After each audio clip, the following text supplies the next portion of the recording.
everybody, my name's Cathy Disbrow of Woolly Doodles. So you're joining me today because you want to learn how to make these super awesome cute fall mini pumpkins. I don't blame you, I absolutely love making these as well. This is a great beginner's project, and it's great because you don't have to worry about how perfect your project's going to be, how squishy or how firm it's going to be, and you could just have a lot of fun with shapes, with different colors. You can make white ones, dark orange ones, orange, peachy, and so in this video, what I'm going to do is I'm going to show you how to create your pumpkin shape, add the ribs, and make stems. And at the end, I will talk a little bit about how you could make it a little more realistic by adding, just blending a few extra wool colors together. Let's get started, and let's go ahead and make these awesome little mini pumpkins. Okay, so here we go. I just wanted to let you have a quick look at the pumpkins that I have as examples, just to start giving you an idea of what you might want to do with your pumpkin. This one I did have the green come down. I did that toward the end after I already made these ridges. This one I sewed.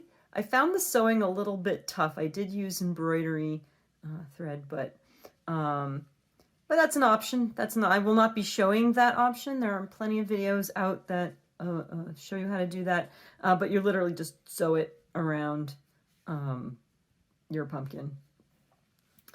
Here's a white one, and this is a bright orange one, and I added some little locks around the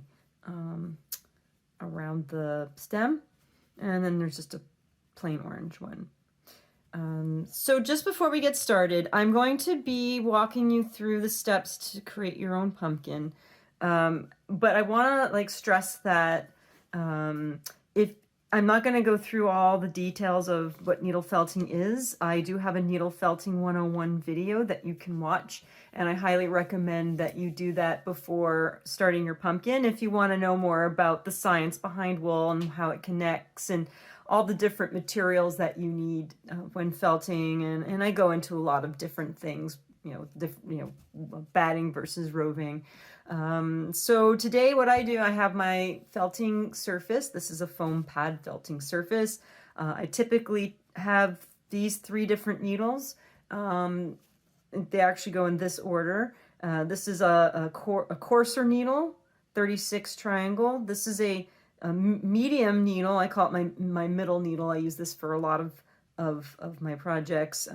It's a 38 star, and this is a 38 spiral, and I may not be using this one today. It all depends on how much detailing I do, but that's what these 3 needles are, and I'll put them aside. I also will probably talk a little bit about these 2 tools. This is the Clover 3 needle punch tool. I only have 2 needles in it, but you could have 3 needles.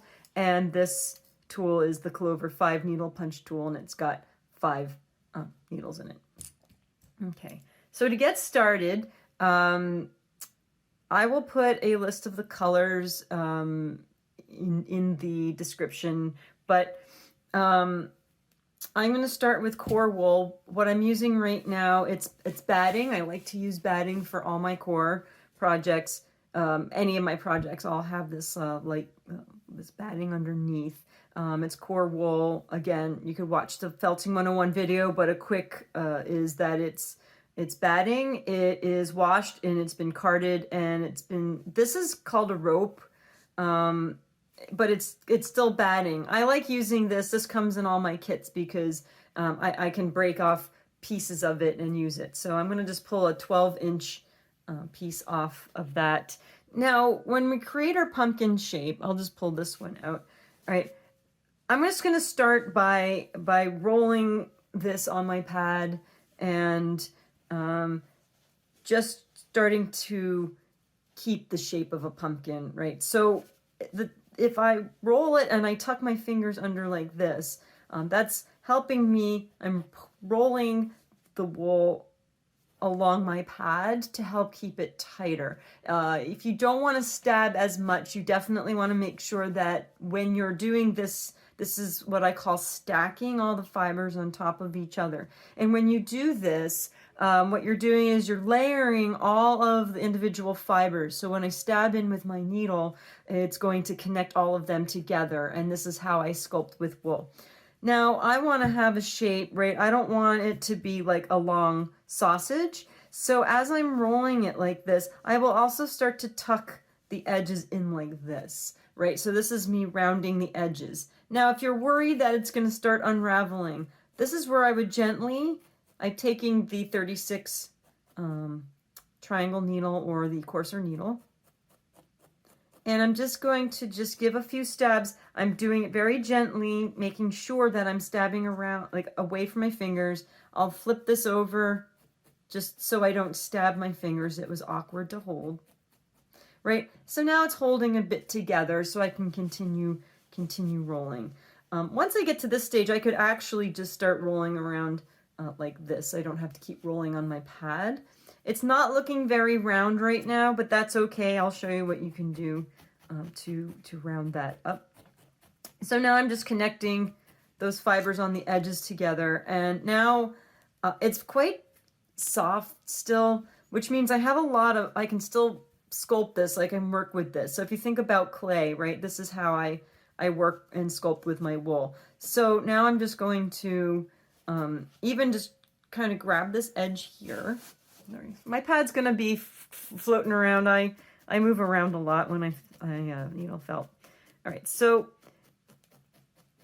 I'm stabbing it rounded. Now, a rule of thumb, and I'll say this in every video, is if I'm stabbing sideways, I don't want to move my needle up or I'll bend or break it. So if I stab sideways, like see I'm stabbing on the side, I'm pulling out exactly where I stab it in, right? So this way I won't bend or break my needles, right? Some people have a habit, they want to wiggle it while they're stabbing, and that's where you tend to break your needles. And so again, I'll do this. What I'm doing is I'm using my finger to pull that little piece back, and now I'm going to take it here. So what I'm doing is I want to round these edges. So I'm holding it up so that I can stab it down and around the edges. Now, if you've got a tool like this, you can use this. This will help you go faster. Just be careful because there's more needles in it, right? And there's more chance of stabbing yourself. But see, I'm still squishing it in, and so I can continue to get that more pumpkin-y shape that I'm going for. Okay, so what I'm going to do now is I'm going to add some more wool, but I pulled off probably about 6 inches, and I'm going to split that in half. So when working with roping, you always split in the middle, right? And now I'd have 2 halves, but they're both even sizes. I don't need the whole piece, so that's why I'm doing this. And now I'm going to lay my pumpkin shape down. See, I want to get it a bit fatter here. I want to get it more rounded. There's so many different ways that you can do this part. I find I do it differently every time, but you know, so there's not a right or wrong way to do it. You just want to make sure you're getting that pumpkin-y shape. So what I just did here is I just tacked the loose part in so I don't have to pull on it so much. And now I'm going to wrap around like this. And I'm wrapping it fairly tight, but not like I'm not so tight that like I have a hard rock. I still want to be able to sculpt this. All right, so this is where I really like moving to this needle, and I'm stabbing it around, like, so I want to get it a bit more rounded. These little gourds, I haven't seen them in the store or the market yet, so I don't have a real one to show you as a sample, but a lot of times they're not actually round. They're this more squishy oval shape, but right, I do like to have them, I do like to make them a little bit taller sometimes. This one got, like, these two are pretty pretty tall. Whereas like this one, I made it a bit more stout, but it's not quite as squishy. And this one, you can see it's got like one side is a bit larger than the other. And again, I mean, you should see like how many different shapes they come in, just these little pumpkins alone. I recommend Googling the photos on online and seeing what you can find, right? So you can see now I've got a base shape, and now I'll come back to my single needle to help just, it'll give me a little bit more control with the shaping of what I'm working with. And I'll be using this tool more when I add the color to it, right? All right, so there we've got a basic pumpkin shape using our core wool. You know, you could go bigger, you can go smaller. Right now, this will shrink down. I can already tell this is going to shrink down as I work with it. Now, one thing I want to stress to you is that when we go to add the ribs on, when we go to stab them in, you're going to want it to have a bit of give so that we can get that sinking. I always say you want it to be like a bagel.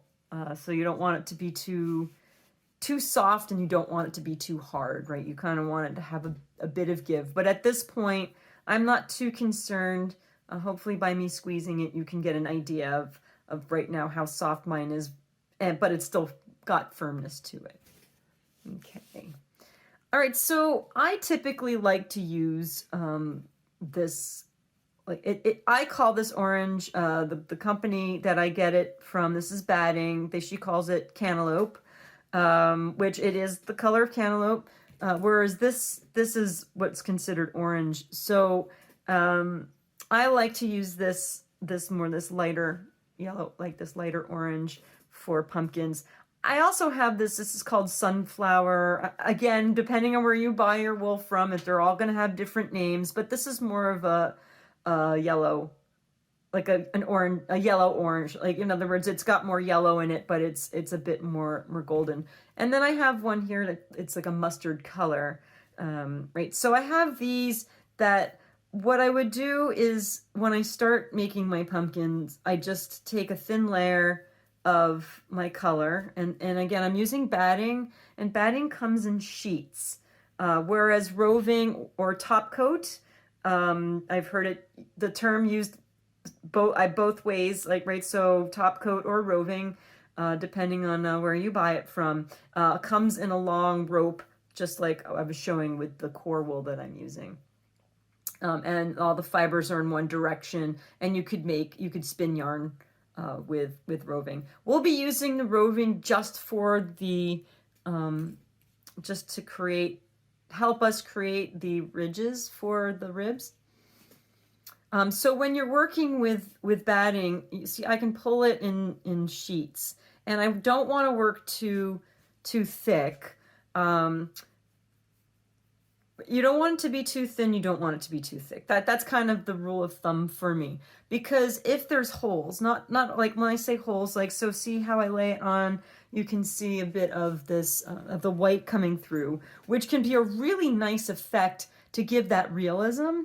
But if I want to cover it, right, I can take a thin piece and then lay it over, and it'll cover that. So I will be working on this with you. So I wound up picking up my gold needle. It's a habit. I'm going to take that middle needle I was talking about, the 38 star. What I find is that you'll see more holes when stabbing with a coarser needle. So for now, just to connect it in, I'm going to use the 38 star. I could use the spiral. The higher the gauge, the more delicate the needle will be. So you want to be careful if you're a aggressive stabber, or you know that you wobble when you're stabbing. You definitely want to make sure that you use a needle that's not quite as fine. Okay, so here I am running off and doing my own thing. What I do is when I'm going to put a layer on, I lay the thin layer down, and see how I'm taking my hand. It's almost like I'm petting an animal. And I'm holding the color tight to the shape. By doing this, I'm now preventing it from getting too lumpy. And then see how I keep combing it with my hand. I'm just gently holding it. I'm not like holding it super tight, but just enough that as I come around, I can keep the color close to my shape. And what I'm doing now is I'm attaching the color to my coarse shape to get those colors on there. I'll talk a little bit about blending colors when I'm done adding this first coat on. You can see I'm going to definitely need to add more. If you get a piece like this, I'm just going to pull that off and I'll lay it over on the side, because then I can use these pieces to cover over. But I want to have more control over this part of when I'm felting this pumpkin. So, and you know, you don't have to try to work around something if you're finding it frustrating. As I said, that piece, I just ripped it off and just laid it aside. Now, when a lot of people ask me, why do you use batting over roving? You can use roving for this. If you're going to use roving, what I highly recommend is that you spread it out a bit like this, and then you lay it in the direction that you're going to be stabbing your ribs. The thing about roving or top coat is that when you lay it on, you'll see some of those lines, right? So if I lay some of this on and then I take more and I lay it on like this, you're going to see the crisscrossing because of how in a row these fibers go. So in case you were wondering that is why I did that. So now I'm going to I have this other like random piece. I'm going to add this on. Now when you're laying batting over other batting, you want to make sure that all these ends are loose. All those little fibers are loose. This is what's going to help it blend into the other pieces that are also crisscrossed. But it really does help blend it in better. Again, as I said in the beginning, you know, this is a pumpkin. It doesn't have to be perfect. You know, it's a pumpkin. It's organic, and they're all weird shaped depending on how they grew. So for those of you who have the clover tools, you could use your 3-needle punch with 1 to 3 needles in it if you want. And this is where the 5-needle tool comes in handy. Sorry, this is the 5-needle punch tool. This is called the pen tool. I'm doing this on the fly. There's no script, so if I say the wrong one, what I mean is, you know, this is the pen tool and this is the punch tool. But this one's got 5 needles and this one comes with 3. Now the clover tools do come with there are 40 triangle needles, and their needles are very different. They have 3 notches on each side. Okay, so you're going, what does that mean? What it just means is that, like, if you look at your needles, a triangle has 3 sides, a star has 4 sides, the spiral's a spiral, and then there's other needles. I have another video that will be talking about that, all the different kinds of needles. So the needles that I'm using here, these 3 needles, they are only have 2 notches on each side. This one has 3. The clover tools have 3. Oh, and by the way, I should stress that these are color-coded to fibercraft.ca. If you have a needle in red, it's not necessarily a 36 triangle. So I wanted to stress that as you're pulling your needles out to create your pumpkin. If you're unsure of what needle you have, hopefully you remember where you bought it from. If you don't, best guess, like if you bought it and it said it was a coarse needle, it's going to be either a 32 triangle or a 36 triangle. I actually, someone gave me a whole bin full of needles. I don't know what they are. I'm going to have to take the needles that I know that are color-coded and then stab them into the piece. So in other words, I would be stabbing this and then take the one that I don't know and see if it stabs the same or differently. Again, I have a video that I talk more about that on the different needles.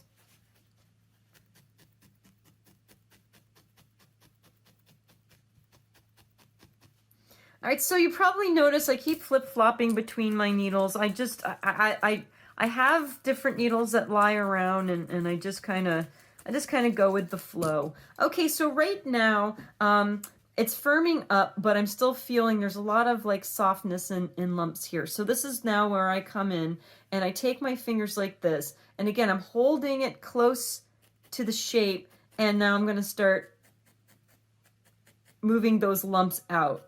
So how I do that is I spread it apart, you know, I take my finger like this, and I'm holding those fibers closer, and then I'm stabbing it toward where I'm trying to get rid of the lumps, right? I could keep stabbing like this and it'll get rid of the lumps, but if you want it to be more even, this is a better way to do it, right? And I can like stab along with my hand. And you don't have to go super fast.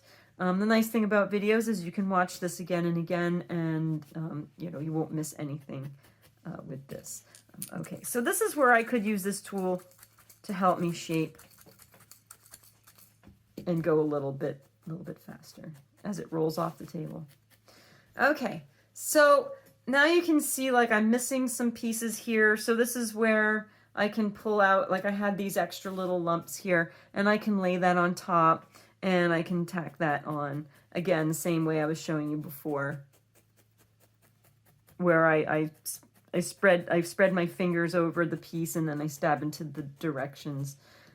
This one, for some reason, doesn't want to cover. So what you can do is you can take batting and you can pull it apart and create,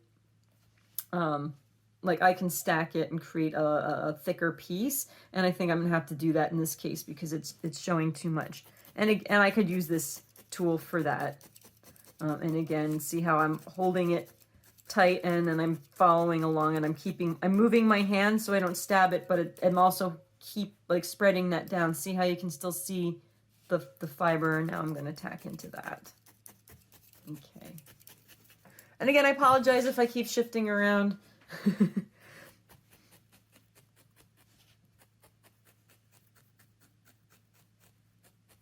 Okay.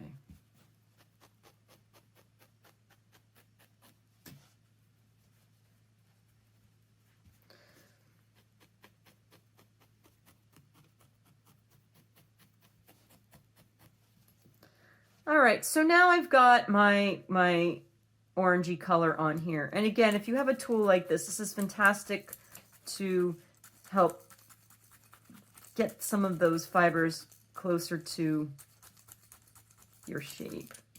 And again, as we're stabbing and adding wool on, right, then it'll start to condense a bit more as well. Okay, so this is the stage where if you wanted to add some color, this is where I would do it. So if you want to add some color, you're like, well, I added color, Kathy. Yeah, what I mean is that if you wanted to mix up some colors. So I'm going to take some of this mustard, which you could use the mustard also for a stem. A lot of times pumpkin stems are not green. They are usually dried, so they're like more like I have this like lighter marshy green color. I have this green. It's this one's a little like a very, very pale yellow green, and this is just more of a pale green. But I like using the more natural colors when I'm felting any of these pumpkins. Right. So I could take some of this mustard wool, and I can hold this on, and I can start to randomly add it. So what I did was I really thinned it out. So I took a piece and I did this to thin it, right? So what I'm doing is I'm just really loosening up those fibers, and then I'm just laying it on. If you're using roving, I will show you something in a minute. You would want to maybe blend them a bit together, and you would do that by pulling the pieces like this. So you would take, like, say you have a yellow and you'd lay that on, and then you could do that, and then you could tack it on. So if that's something you want to do. Right now what I did was I just laid a loose layer of that mustard color onto my orange. But what you could do is you could take some of the orange and then some of that wool of the mustard or whatever color, and you can finger card this to blend the colors together. And then you're creating a new color, and it will blend in a little bit more, but you may not see that color quite as much as you may have wanted to. So that's just something to think about when you're working on your piece, your pumpkin. Another thing is, like, if you really want like a bright orange color, right, you could add that on. That would definitely really stand out. I've seen some of the gourds, like the mini gourds, might have like a really strong, in their ridges, will have like a really strong color in there. So what I would do is something this bright is I would finger card blend that with some of the orange that I used as my main, or whatever you used as your main color.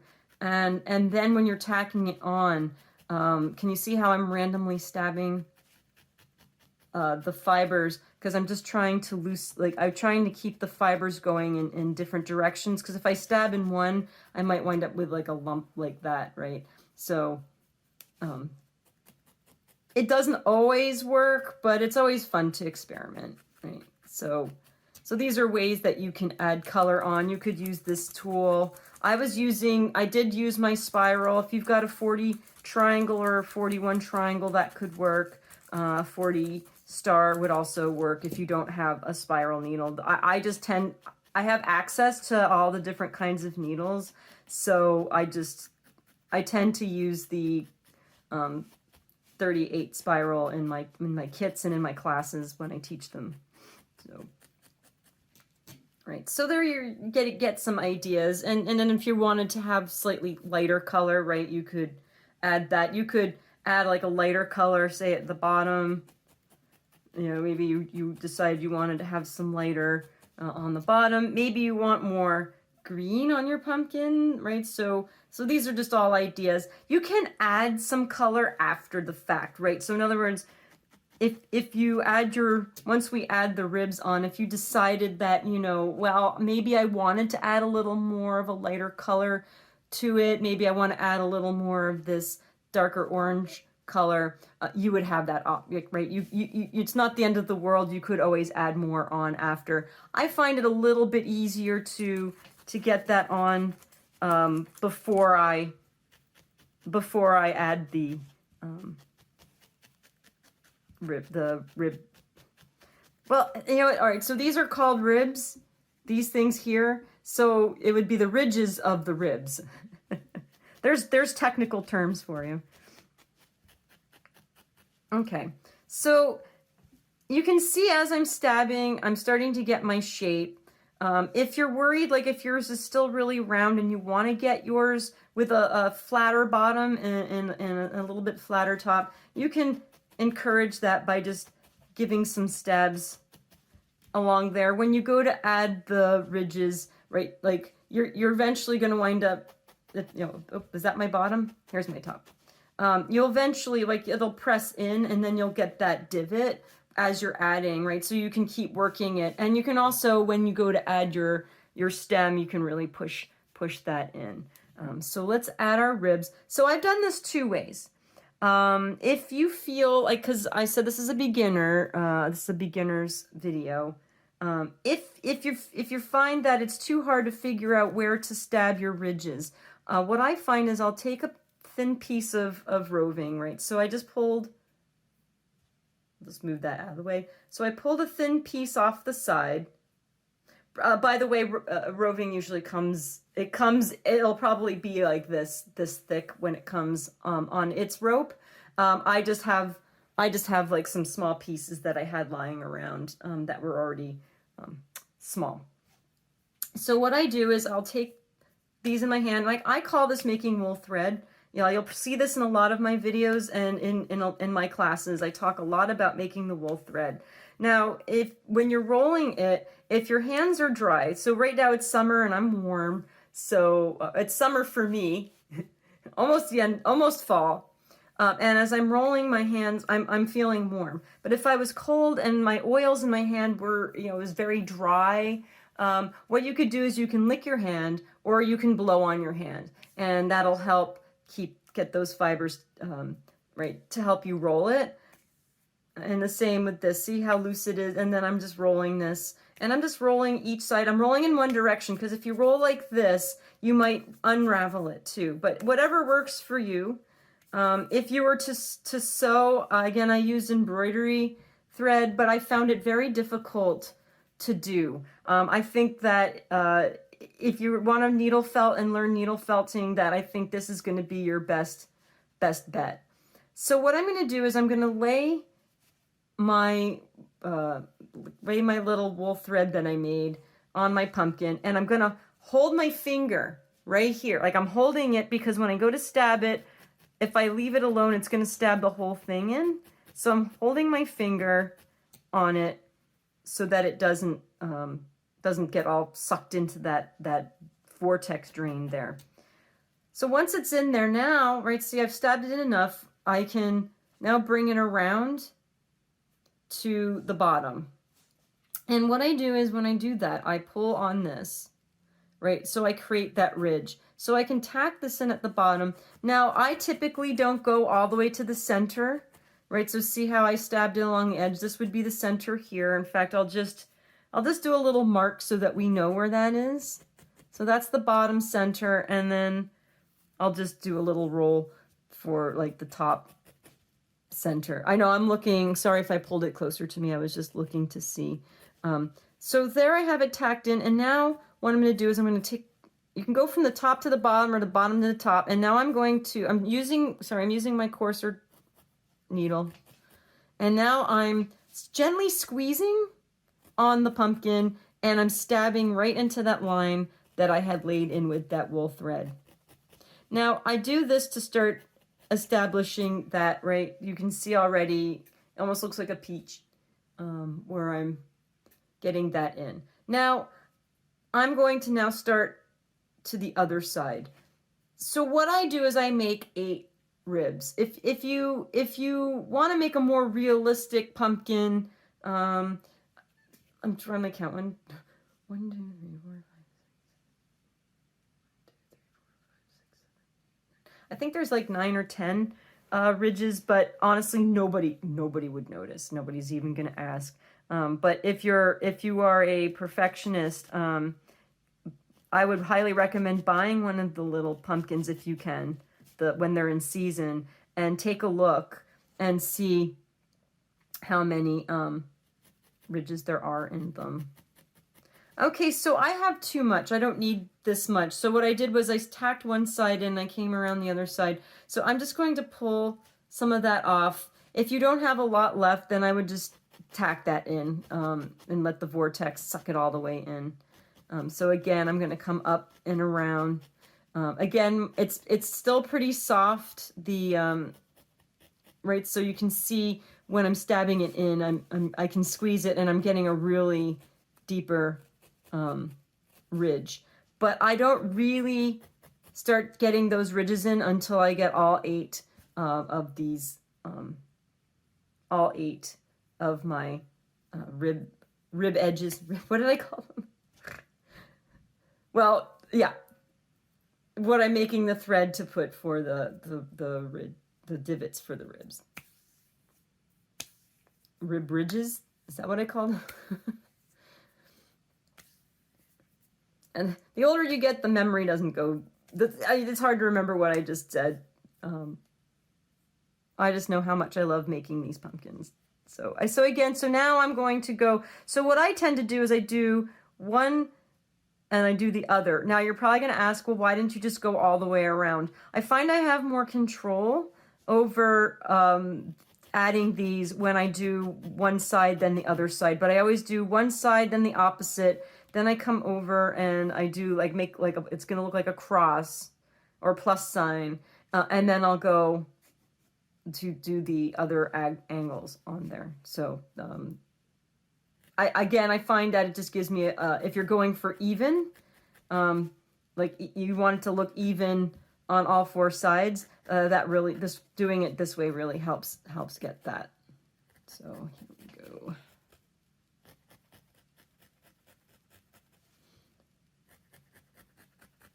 Okay, and see how I have this piece out here? So what I do is if you want to pull off, right, I really hold my finger down because I don't want to pull it all off.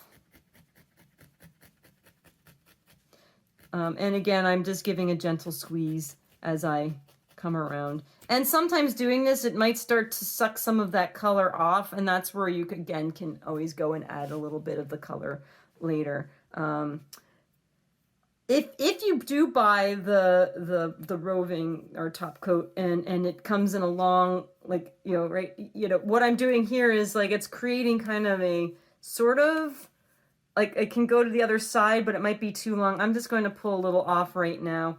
You could also pre-measure it. Like, in other words, I know I only need like this much, so I just kind of measured it by holding it against the pumpkin and making sure that I had enough, maybe about 1/2 inch on each side, that I'll use to really connect that into the shape. And you don't have to like I only rolled it a couple times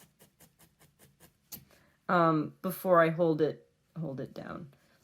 If you're good enough at it, or your pumpkin's soft enough, you don't necessarily need to create thread to do this, and I'll show you in a minute. Like at this point, like if you don't like that look, like if you're not liking the ridges, it's just to give, it's really good. It gives you a guide to follow along. But if you don't like that, then you could just go in. So see, now I have a cross, and you can see how it's a little uneven, because now when I go to stab these sides in, right, and then I'll go and I'll work on the shape of my pumpkin once I get all 4 of these ridges in here. But yeah, you could just guess where that center is between those 2 ridges, and you could just stab that in. I find I tend to do this if I don't have a color that will look nice in the ridges. Right? Like, in other words, like maybe this is too dark for what I'm doing and I'm not going to like it, so I would rather just freeform it like this, right? It's good to remain consistent. If you started using the wool thread that you made, then I would stick with that. And again, this is where you can start to work on your shape as you're adding these. All right, so let's see, let's add a little bit more.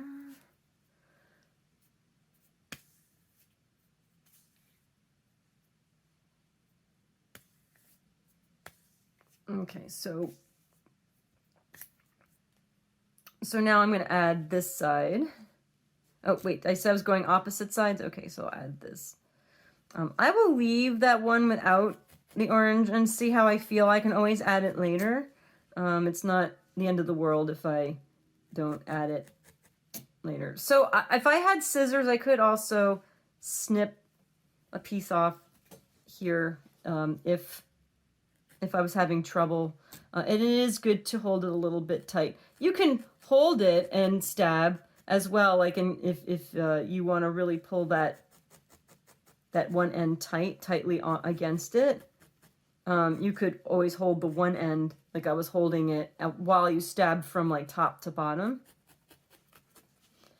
Again, there's no right or wrong way as long as you're getting the shape of the pumpkin that you want.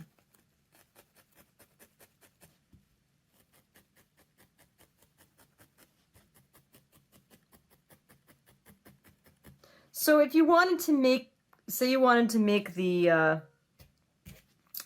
white pumpkin, right? You would just use white wool. You wouldn't even necessarily need to add white. You could just use your white core wool. Now, if you happen to have core wool that's orange, you could use that as well, or yellow, right? Like, you know, so, you know, you don't have to use white core wool if you have options. If you dye your own wool, right? That's an option. If you you know, I actually buy from a place in Alberta, and they sell core wool in color roping. Serafina Fiber Art does sell core wool in different colors, and that could be really nice. Especially like if you're like say you're gonna make a lot of pumpkins and you want to have some natural color coming through, right? So maybe the white is too bright, but if you used an orange or a yellow and that comes through, you won't see it as much.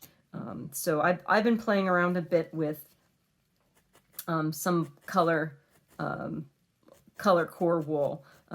It works really well, like if you're working with something darker, right? Like, so I have this black cat figure that I make this time, sorry, I say this time of year, at Halloween time, I have these little black cats. Well, using white core wool, you're really trying to cover up the color. So, anyway, I think I'm creating my own thing here. Okay. I think I was following along a line that wasn't really a line. See, it's a pumpkin, right? Even the teacher can on the fly make changes.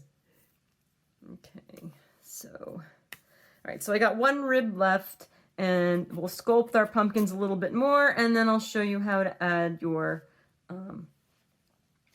stem.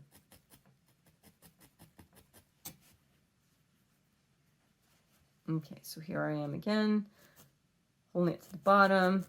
So again, like if you've got too much, you could just stab that all the way in, or you could pull some off and always hold your finger where you're gonna pull it off, or you could cut it at that point. Like if it's just not long enough, or sorry, if it's too long and too hard to pull off, you could always cut that off and then tack the rest in. Okay. All right, so now I've added all my ridges in, and this is where I really start to push these fibers in. This is where I would take my finer needle, and I would start to shape my ridges, right? So I'd start to tack some of that loose wool in. I can take my punch tool, or you could take, you know, a less fine needle, and you could start to flatten your bottom and really push these together to really try to get that shape in there, right? And if you're finding your pumpkins a little bit oddball, right, I can come around like this. I could take this needle, I can start to shape my pumpkin, and I'm holding it like this to see like is how shaped it is. So see how when I'm squeezing it, right, it's pushing this in. So I'm using my hand to mold it a bit like you would with clay, and then I'm going to stab in the direction I need to keep that shape. I hope you can see this. Okay. And then I'll come back in, and then I will keep working on these ridges, right? And so eventually, right, you just keep working it, and you, if you're happy with it as it is, and you know you don't want to make it any firmer, then you can stop. You could also use this tool, and this is where the 2 needles help. So now I'm using this tool to really push those ridges in, and I'm just going to go around to each one, and I'm really pushing them in.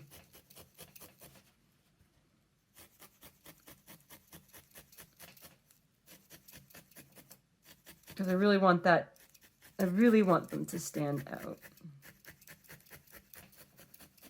And again, if you look at the ridges of these little pumpkins, or any pumpkin, all right, so you want to make sure that your needles aren't going to break on your pad. So best practice is to not just leave them lying in the middle of your pad.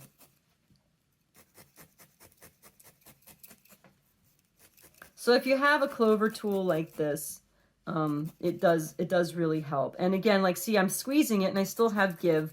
If you look at pumpkins, they do flatten out a bit at the top here, right? So if I press my finger on there and see I slightly squeeze the edges, I can really create that pumpkin divot in there.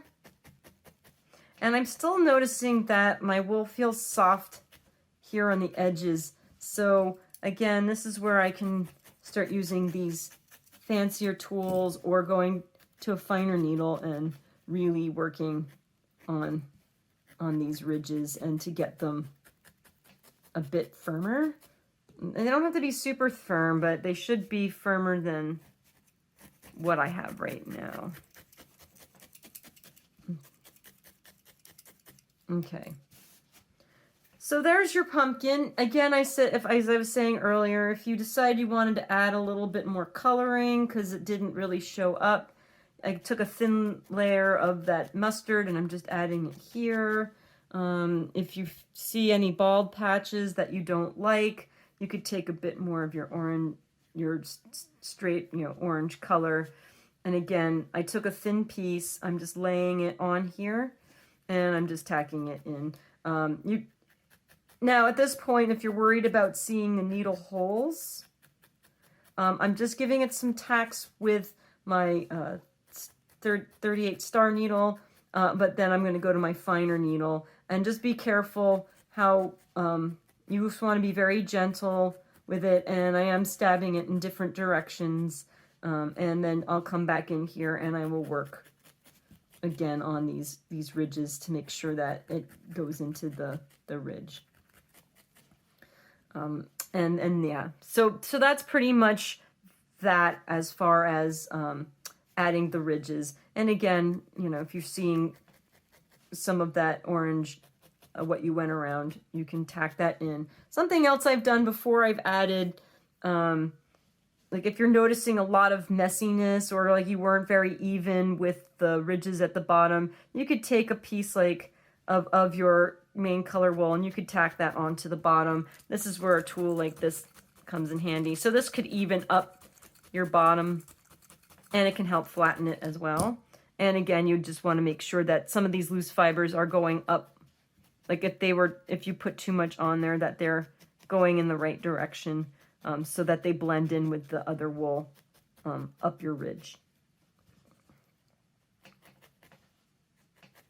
Okay, so all my pumpkins, I always tend to put a little, the little blip on there. So if you see a pumpkin growing, that's usually where the flower had come off. And this would be what they cut off from the stem. So I usually do this first because once you add the stem on, it's really hard to hold it. Right now I can just add that bottom on right here. So I'm going to do... so this is where you have to decide color. I'm going to do this green. I'm going to do this mossy green with this marshy lighter color. So what I'm going to do is I'm just going to, I pulled a swath off. I'm going to stack it and I'm just going to gently roll it in my hand. I'm going for a round shape. I don't want it to be too big and too thick. So what I'm doing is as I'm rolling it, I'm just going to, I pulled some off. So I'm just going to roll it in my hand like this. And then I'll just lay it on, oh, that's my bottom. And I'm just going to lay it on. Now see, I'm already feeling that it's getting firm. I'm getting a bit of pushback from my coarser needle. So I'm going to go to my middle needle here. So as I'm tacking it on, I'm moving the fibers around to get it into the center. I'm eyeballing my center. You could take a ruler out and you can see like where your center is. Nobody really is going to be like, wow, that's like really off center if it's close enough. And so I start to tack the fiber in. And now what I'm doing is what I call a sweep and tuck technique, where I'm coming around and I want a little sharp edge there on my little rounded shape here, right? So I'm going around and what I'm doing is I'm pushing any of the loose fibers from the green under itself, and that way it's creating, I'm getting that nice sharp edge around the edge. So I call it sweep tuck, but it's basically I'm just following around and I'm making sure that I'm getting these fibers to pretty much stay in a circle. So I'm trying to remove a few of the lumps on here, so I'm using this needle. This is where this tool comes in handy. And then when you use a tool like that, you do need to come back in and just reshape things. So you don't want to use that, overuse those multi-needle tools. Okay. So now after I add the green, I always like to put a little bit of the lighter color in the center, as you can see here, here as well. And I also add a little bit of it to the stem. So I'm going to take, I pulled a little piece off of this lighter yellow-green color, and I'm just going to roll it in my hand. Again, I would use less to start. I'm just rolling it in my finger, and when I lay it down on here, I'm just going to start to, I'm going to tack it in the center, and then I'm going to see how big it is. If I don't have enough, I can add more. If you have too much and you're trying to force it on there, you're going to get frustrated. So I highly recommend you starting off with what you think you might need and a bit less, because now I can just take another little piece off of that and I can roll it and I can just lay that on next to it. And if it's loose enough,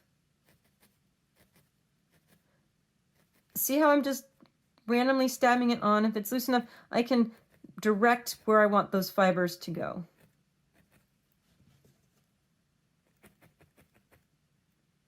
You don't have to get this fancy, but you know, it's fun. It's fun to add all these little fine details, at least for me. Okay, so that's your basic bottom, and again, like, you can keep working your bottom if you want to make it flatter. I find you can always press in like this. It'll hold for like a little bit, and you can help do that. Also, like, if you want to make it sure it sits flat, take it onto a flat surface and see if it's sitting properly. Okay, so to make the stem, there's a couple ways you can make the stem. You could use a skewer and wrap it around the skewer like this. You could wrap it around one of your needles, like that would work too. Or you could roll it on your pad. I find people tend to like rolling it on a skewer or a needle like this, and then what you're doing is you're stacking those fibers and getting a firmer. You're gonna get a firmer roll, and then you don't have to do as much stabbing when creating it. Now, I was using the needle, and I will admit is because I forgot to bring a skewer in the room for the recording.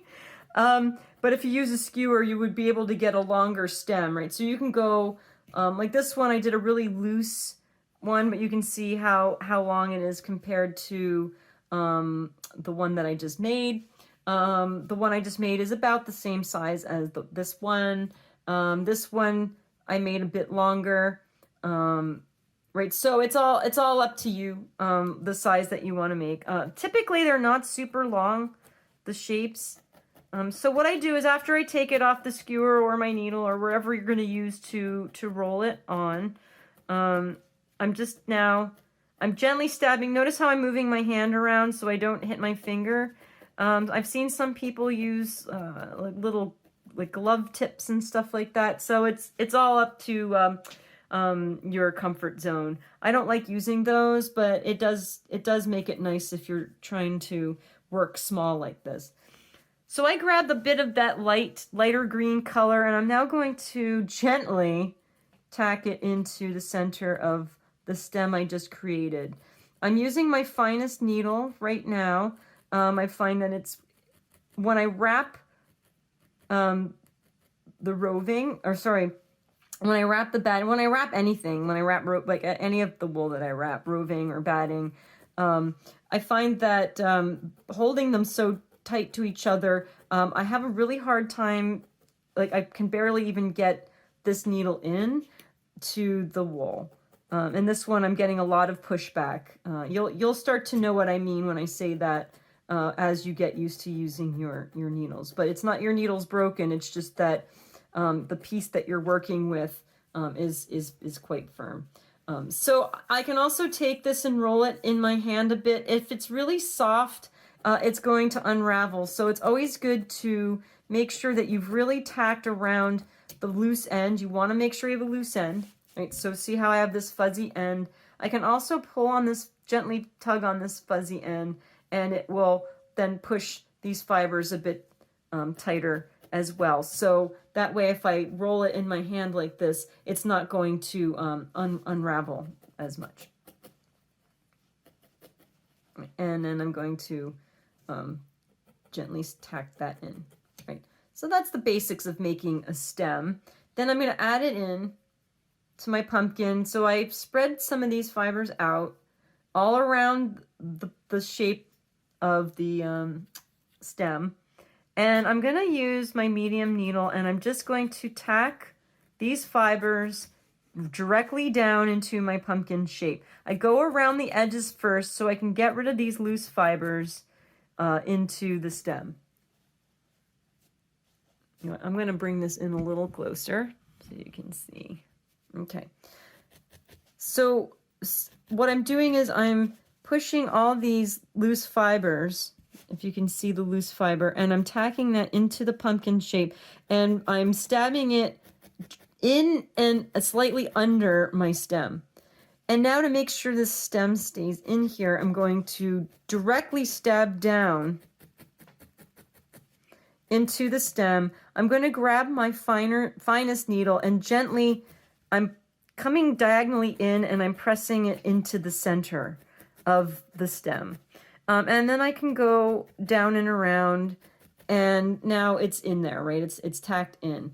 If you wanted to do a technique like I did with this one, where you're adding the green, I would not do that in the step with the stem. I would actually go in and I would just pull some thin layers of the green, and I would just tack that in with your finer needle.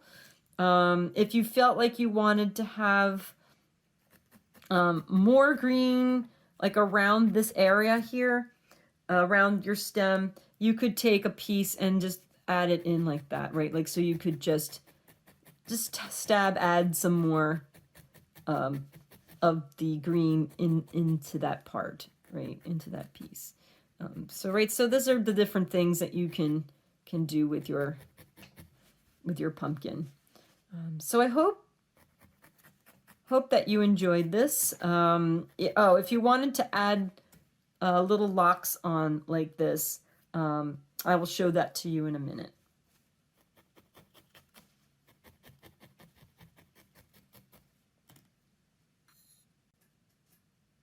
Okay, so if you want to add locks, so these are sheep locks. It's the wool that comes, what you see on a sheep, right? When you look at a sheep, they have the curls.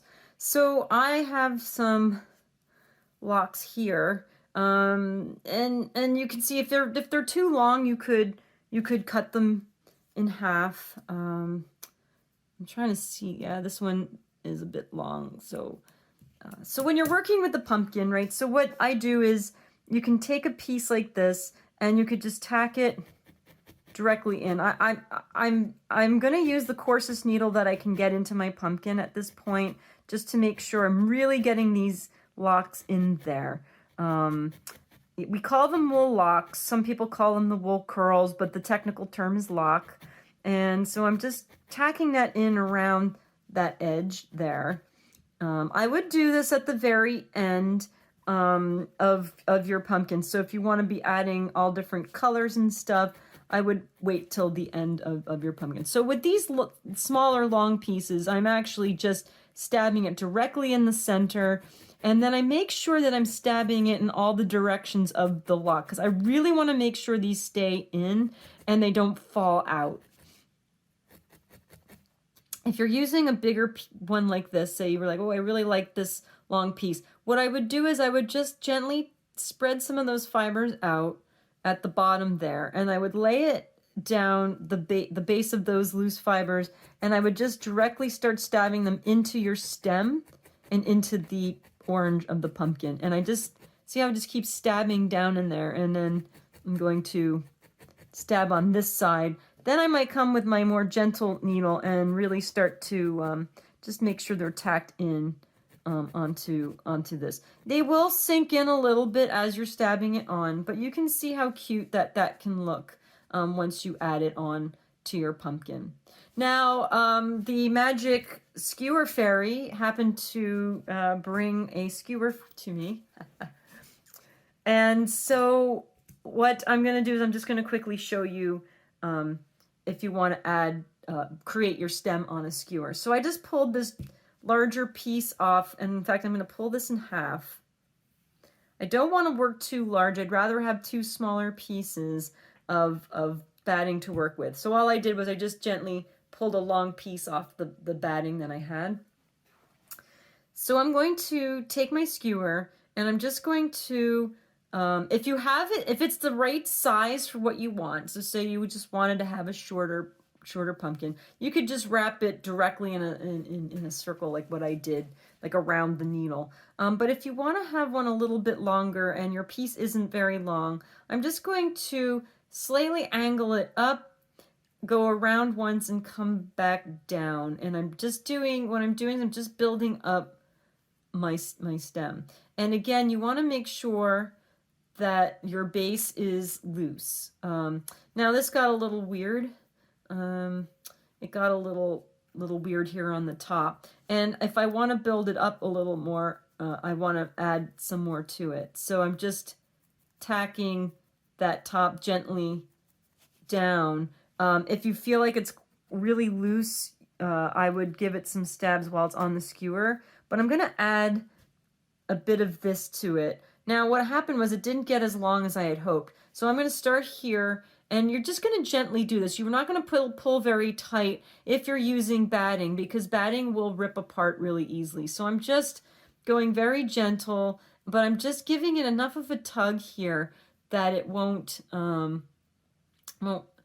it'll pull tight, but it won't pull off, right? And so when you're working with batting or roving, I tend to roll it in my hand like this. Now, because I had already stabbed the top, see how I'm stopping it with my finger? It's going to keep sliding down. I'm just going to give a few more tacks there on the top. And before I take it off, I'm going to take my less coarse needle, but maybe not say my finest needle, and I'm going to give it some stabs around the base here so it doesn't unravel. You could tack it up a little bit, but always leave this unfelted. You want to leave that all those loose fibers there. All right, so now I'm just going to slide this off the skewer. I wanted to show you, if you have a longer stem, you could create a bend in it, which can look very cute on your pumpkins. But first, before you do that, you want to make sure that your stem is not going to unravel, and that these fibers are all connected, and you're not going to be working with a really squishy piece. So I'm really stabbing around this base, leaving this part unfelted because I want to make sure that it doesn't unravel. I'm noticing the top's feeling a bit loose. So see how I'm angling, like I'm stabbing it on an angle because I'm trying to keep it from unraveling this way. I'm also using my finer needle. I might find that using a slightly coarser needle, like my middle needle, might be beneficial, or it might not be. Okay, so you can, again, once you do that, I'm not pushing very hard, but this will help me round it up a little. Maybe it'll just help smooth it down a little bit, like that. So then you would add your little, right, if you're going to add a little color there, you just add that now. You could roll it in your hand. You could just lay it on there. Depends on how comfortable you are working this small. So you could add that little color in there. And then if you want to create a bend, how you create a bend is you just slightly, like see how I'm slightly curving it? And now I'm stabbing, all right, I'm gonna have to use my finer needle. So now I'm stabbing into that curve. So I'm stabbing all around that curve, and it's now create a little curve. So then you would just, again, like before, you would just slightly loosen up those edges, and that's how you tack it onto your pumpkin. So there you have it. I hope you got some really great ideas from that. There's some pumpkins. So there you have it. This is how we make mini pumpkins. I hope you enjoyed the video, and if you have any questions about your project or anything else felting, feel free to contact me. My information is in the description section of this video. So yeah, so if you go crazy like I do and make like tons and tons of pumpkins, make sure you send me photos. I'd love to see. All right, well, thanks again for joining me, and happy felting.